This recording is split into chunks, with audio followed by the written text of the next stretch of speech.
Olá pessoal, hoje vamos instalar e configurar fontes com ligaduras no Linux para o VS Code, mas que funciona para outros editores e IDEs também. Vamos instalar a fonte ViraCode. Para isso, basta procurar por ela no gerenciador de pacotes de sua distro Linux.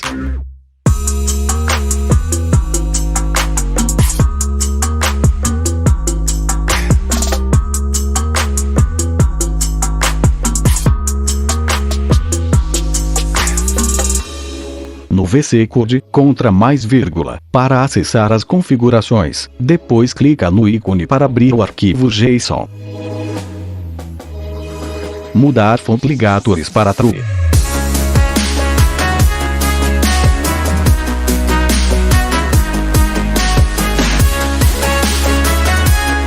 Digitar ViraCode entre aspas simples antes das outras fontes e não esquecer da vírgula para separá-las. Ctrl mais S e reiniciar VS Code.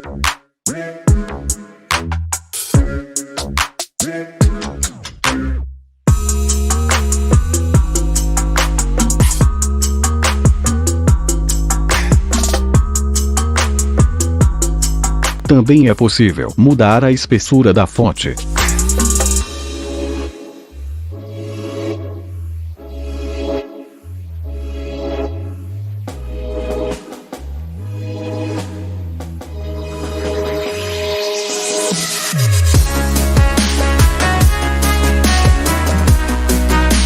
Além da ViraCode, outra opção é a Cascadia Code da Microsoft.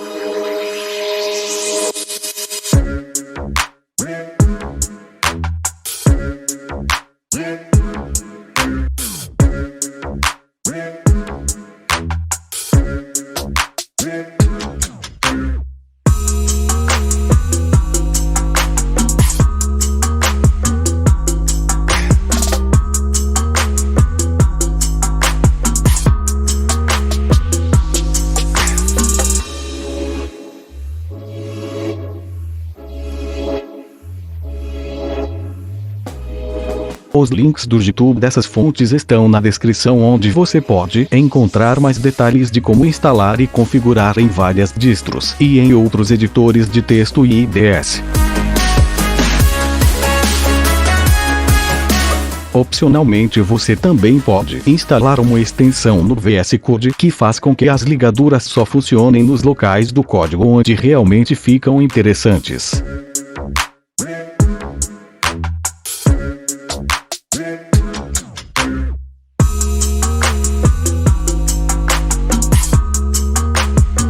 Dúvidas e dicas deixem nos comentários.